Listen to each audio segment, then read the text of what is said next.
건강한 교회, 강력한 교회 2입니다. 지난주에 하나 했고요.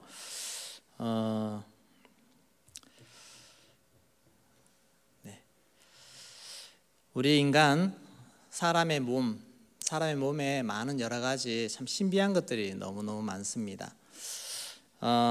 우리가 70년을 산다고 할 때 우리 몸에서 일어나는 일들을 우리가 한번 숫자로 한번 살펴보겠습니다. 70년을 산다고 할 때 우리가 소변을 보는 양이 얼마가 될까요? 38,300리터. 머릿속에 지금 계산이 안 돼도 괜찮습니다. 꿈을 꾼다 할 때 우리는 127,500번의 꿈을 꾼다고 합니다. 엄청나게 꾸죠? 심장이 뛰는 횟수 27억 번. 우리 평생 평균적으로 우는 횟수 생각보다 좀 적더라고요. 3,000번 웁니다. 웃는 횟수 54만 번을 웃는다고 합니다.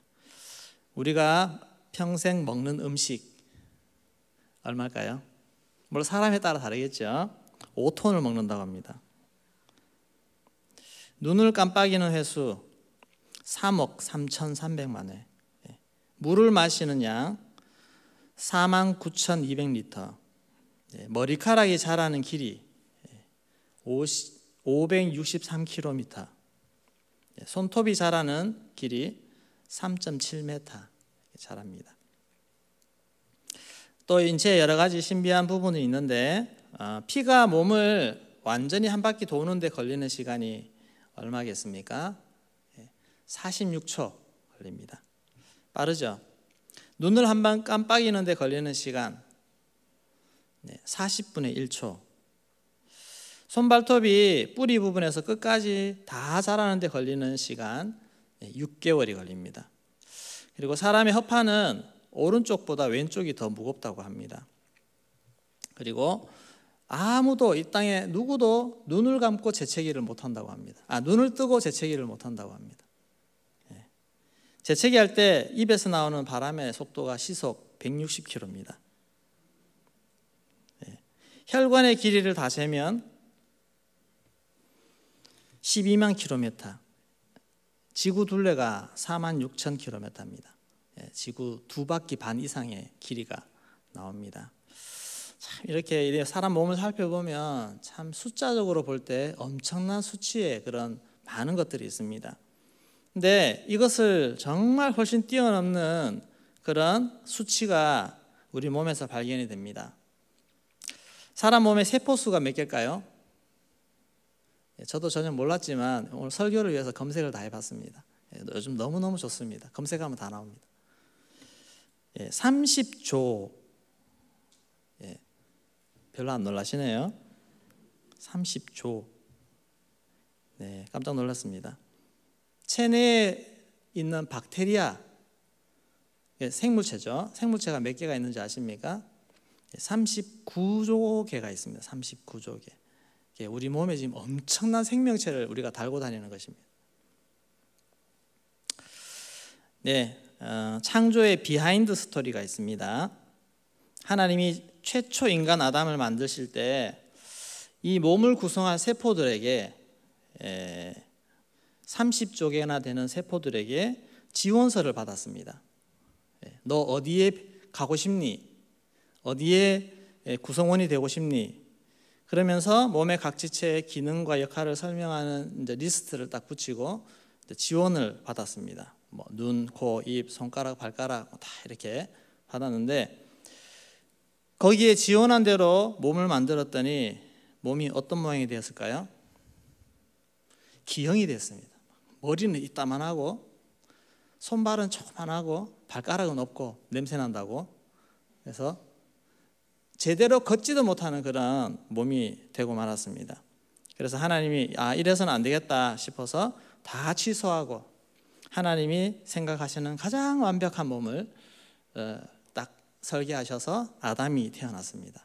믿거나 말거나. 보기 좋고 균형 잡히고 건강한 몸을 이루려면 모든 요소에 적절하게 들어가야 됩니다. 적절하게 배치가 돼야 됩니다. 누구나 머리가 될 수는 없습니다. 또 하기 싫다고 나는 발가락 안 할래, 그렇게 하는 것이 아니라 다 제각각 요소마다 위치에 있어야 되는 것입니다. 축구도 강팀이 되려면 공격수만 잘해서 되는 것이 아닙니다. 각각 포지션마다 역할들을 잘 해줘야 되는데 수비수도 상당히 중요합니다. 현존 최고의 수비수라고 인정받는 선수가 누군가 이렇게 쳤더니 반다이크라는 사람이 나오더라고요. 리버풀의 반다이크. 키가 193cm입니다. 거기다가 스피드도 빠르고 축구 지능이 탁월하다고 합니다. 근데 이 정도 되면 공격수가 되고 싶지 않을까요? 몸도 크고 헤딩해도 다 넣을 수 있는. 근데 그는 수비수입니다. 리버풀 구단이 그를 영입하는데 아주 공을 많이 들였습니다. 그리고 수비수로서는 최고의 금액을 주고 영입했는데 110억, 연봉이 110억입니다. 한 주에 2억씩 받습니다. 한 주에. 그러면 쉽게 오죠. 근데 그를 영입한 리버풀이 올해 우승을 했습니다. 그만큼 수비수의 역할도 정말 중요하구나. 지금은 주가가 올라서 재계약을 하려면 160억을 줘야 된다고 합니다. 자기 역할을 다하는 수비수는 탁월한 공격수와 같이 똑같이 중요합니다. 어떤 위치든 자기 역할을 해야 됩니다. 미드필더가 골을 넣고 싶다고 자꾸 앞쪽 골문대 앞에서 기웃기웃거리면 그 팀은 제 역할을 할 수가 없는 것입니다. 일반 직장에서도 마찬가지입니다. 내게 주어진 업무, 내게 주어진 일, 그것을 최선을 다할 때 그 회사가 탄탄하게 잘 돌아가게 되어집니다. 어떤 조직이든 어떤 공동체든 그 역할들을 잘 감당하는 것입니다. 교회도 똑같습니다. 우리 교회는 여러 성도들이 모였습니다. 그래 모였는데 여러 성도들이 모여서 무엇을 만드는가? 교회는 예수님의 몸입니다. 그리스도의 몸이라고 했습니다. 그리고 우리는 지체의 각 부분이라 그렇게 말하고 있습니다. 이것을 우리는 꼭 기억해야 됩니다. 너희는 그리스도의 몸이라. 교회는 그리스도의 몸입니다. 그리고 너희 한 사람 한 사람은 그 몸의 각 지체라 하는 이것이라는 겁니다. 내가 이 안에서 어떤 일을 행동할 때 그 행동은 예수님의 몸으로서의 역할을 감당하는 것이라는 겁니다. 주도적인 역할을 하는 사람도 있지만 때로는 그렇지 못한 사람도 있습니다. 연약한 지체도 있습니다. 연약한 자들. 그러나 그 또한 하나의 몸을 이루는데 아주 중요한 위치라는 것입니다. 중요한 역할을 감당하고 있는 것입니다. 그런데 우리는 내가 더 주목받고 싶고 내가 더 높임받고 싶고 내가 더 영광받고 싶은 그런 마음이 항상 우리에게 유혹으로 다가옵니다. 그럴 때 이런 일 때문에 공동체 안에서 세상에서는 많은 부작용들이 일어납니다. 한국 사람들이 두세 명만 모이면 싸운다는 말이 있지 않습니까? 서로 머리가 되고 싶고 중요한 위치를 차지하고 싶은 그런 마음들이 우리 인간에게는 다 있는 것입니다. 그런데 건강한 공동체, 건강한 몸이 되려면 제 역할을 잘 감당하고 그 중요함들을 스스로 인식하고 그렇게 하나가 되는 것입니다. 그런데 교회 안에서 이 일이 가능하려면 사람의 노력과 사람의 기질로는 불가능합니다. 이것을 꼭 기억해야 됩니다. 그래서 성령 안에 있어야 된다고 강조를 하는 것입니다. 오늘 고린도 14장 뒤에 부분 읽었지만 앞에 보시면 4절부터 7절까지 보시면 계속 강조하는 게 있습니다. 우리 같이 한번 읽어볼까요? 은사는 여러 가지나 성령은 같고 직분은 여러 가지나 주는 같으며 또 사역은 여러 가지나 모든 것을 모든 사람 가운데 이루시는 하나님은 같으니 각 사람에게 성령을 나타내심은 유익하게 하려 하심이라. 은사는 여러 가지인데 성령은 같습니다. 각자 직분 맡은 직분과 여러 가지 일은 다르지만 주는 같습니다. 또 각자가 해야 될 사역이 다 다르지만 모든 것을 이루시는 분은, 사역을 이루시는 분은 하나님이시라는 거. 내가 공로가 아니라 하나님.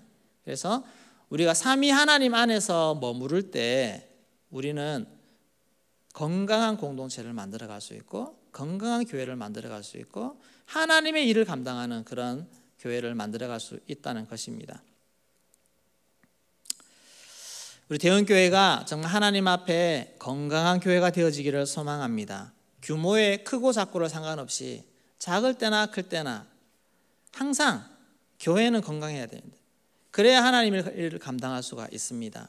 우리 대원교회가 오늘 이 시대에 하나님의 사명을 감당하는 교회가 되려면 가장 먼저 건강한 교회가 되어야 됩니다. 그리고 우리 성도님들 각자가 한 성령 안에서 내게 주어진 일들을 잘 감당할 수 있는 참 그런 교회가 되기를 소망합니다. 그리고 성도님들 여러분들 한 사람 한 사람이 내가 여기서 해야 할 일들이 무엇인지를 성령 안에서 깨닫고 또 성령 안에서 그 일들을 감당해가는 그러한 은혜들이 있기를 소망합니다. 성령 안에 머무르지 않으면 반드시 내 욕심이 드러납니다. 그리고 또 나의 열등감, 상처까지도 다 드러나게 되어 있습니다. 관계하다 보면 비교하게 되고 비교하면 또 시기하게 되고 시기 질투가 나오고 좀 더 지나가면 모함과 공격까지 나오고 싸우고 이것이 성령 안에 있지 않으면 어디든지 나타날 수 있는 현상들입니다. 라이벌이 왜 생깁니까? 교회 안에서 라이벌이 왜 생깁니까? 교회 안에서 원수가 왜 생깁니까?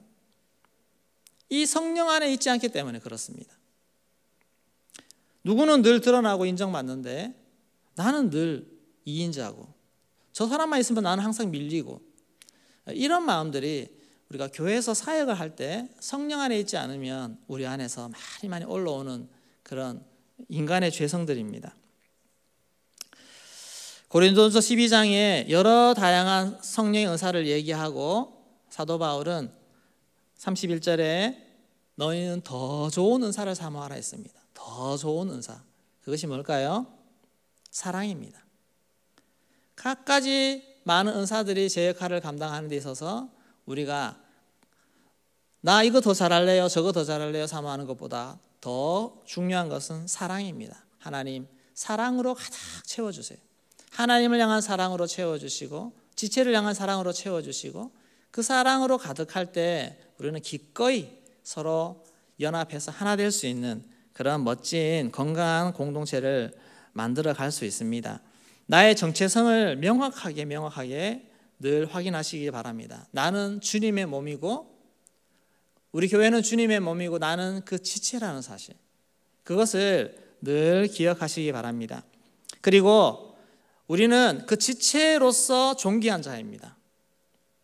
나는 그 지체로서 존귀하다. 교회에 많은 또 교회에 직접적으로 섬기시는 분들도 많이 계시고 우리 교회 직원들도 계시고 또 교회 봉사하시는 분들도 많이 계십니다. 그 외에 주일날 봉사하시는 분도 계시고 다양하게 교회에서 여러 가지 역할들을 감당하시는데 하나님의 정말 은혜와 하나님의 성령의 역사가 늘 함께 하실 때 기쁨과 감사함으로 잘 감당하시기를 소망합니다. 우리 한 번씩 화당 하시는 분들 보면 지나가면 여름에 정말 머리 모자 쓰고 제가 볼 때는 몸빼 바지 같은 것도 입으시고 그 일해 보시면은 옷이 참 거추장스럽지 않습니까? 그래서 시골에 계시는 분들이 예쁜 옷을 못 입어서가 아니고 안 입는 겁니다. 일하다 보면 옷에 흙도 묻고 편하고 이렇게 하려면은 편한복이 좋거든요. 근데 그런 편한 복장으로 일하시는 모습 보면 꼭 시골 아줌마 같다. 그런 생각 한 번씩 듭니다. 근데 그 모습이 참 아름답습니다. 아름답고 주님 안에서 사명을 감당하는 그 모습이 너무너무 귀하고 근데 몰라 그 일을 하시다가 본인 스스로 내가 왜 일을 하고 있지 이렇게 생각하실 수도 있지 않을까 싶습니다. 교회 우리 직원들 보시면 정말 5만 가지 일을 다 합니다. 그리고 쓰레기 치우는 것까지 다 하시는데 참 그렇게 험한 일들을 하고 할 때 정말 하나님의 부르심과 교회를 사랑하는 마음이 아니고서는 그 일을 참 기쁘게 감당하기 어렵다는 생각이 많이 듭니다. 하나님께서 모든 수고하시는 분들 위해 정말 주님이 부르심과 주님이 이 몸을 만들어가는 그 귀한 일에 정말 하나님이 쓰임받고 있다는 그런 주님이 주시는 놀라운 자존감, 가치, 이것들을 붙잡고 갈 때 행복하게 사역할 수 있지 않겠습니까? 보람과 기쁨으로 우리 모든 주의 일들을 감당할 수 있는 우리 대형교회가 되기를 소망합니다. 어떤 일이든 기쁨으로 감당하는 것입니다. 이런 것이 위로부터 채워지지 않으면 자꾸 내가 찾으려고 합니다. 내가 추구하려고 합니다. 간증을 듣다가 어느 목사님이 자신의 불우한 청소년 시절 이야기를 그렇게 하는 것을 들었습니다. 아버지는 바람을 많이 피시고 또 어머니는 많이 어릴 때 집을 나가신 이후에 자기 어머니가 4명이나 된다고 그렇게 할 정도로 사랑받지 못하는 그러한 시절에 할머니 댁에서 자랐는데 그에게 도벽이 있었습니다. 도벽이 왜 생길까요?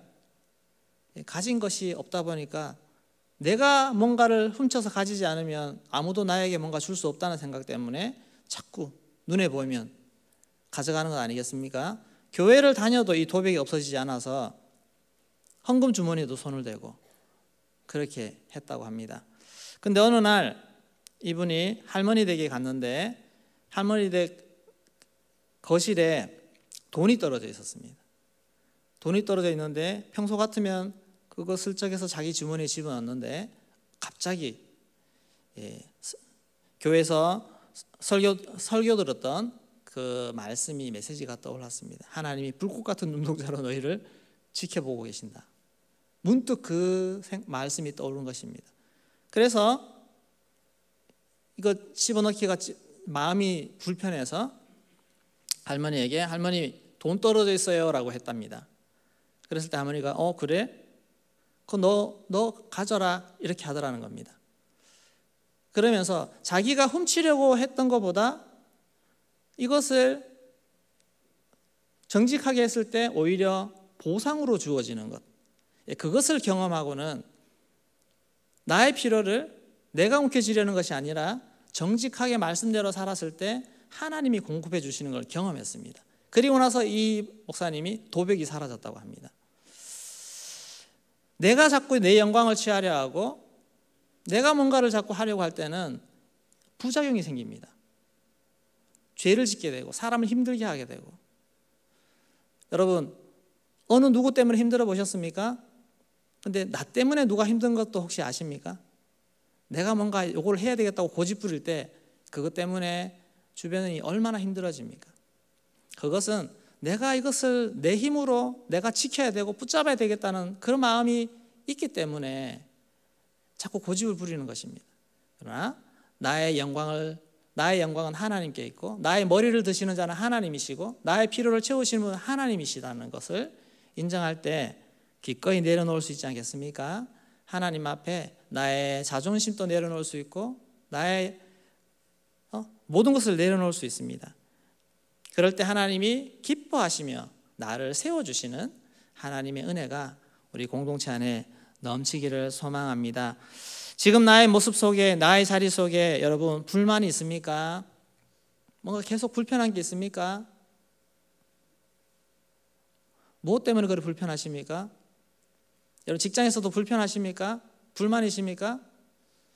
하나님이 여러분들이 그 자리에 보내셨다면 여러분 어떻게 반응하시겠습니까? 하나님이 여러분들을 그 자리에 심어 놓으셨다면 여러분 내가 지금 나의 모습 속에 나를 어떻게 바라보느냐 그건 너무너무 중요합니다. 하나님이 나를 부르셔서 하나님이 그곳에 보내셔서 하나님이 여러분들에게 맡기신 일들을 생각하십시오. 그러면 그곳에서 내가 해야 할 일은 기도하며 최선을 다하는 것입니다. 하나님의 역사가 나를 통해 나타나도록 만드는 것입니다. 교회 안에서 마찬가지입니다. 교회 안에서 우리 교사님들도 많이 계시는데 지금 내가 해야 할 일이 무엇인가? 하나님, 지금 주어진 일에 최선을 다할 수 있고 지금 주어진 일에서 나의 역량이 최대한 드러날 수 있는 그런 사람 되게 하여 주시옵소서. 그것이 내가 지금 해야 될 기도와 내가 지금 하나님 앞에 해야 될 노력인 줄로 믿습니다. 그렇게 하면 하나님이 우리 모두를 통해서 강력한 교회를 만들어가게 하시고 강력한 공동체가 되어서 하나님의 일들을 펼쳐가도록 주님이 만들어 가실 줄로 믿습니다. 이런 은혜가 우리 안에 넘치기를 소망합니다.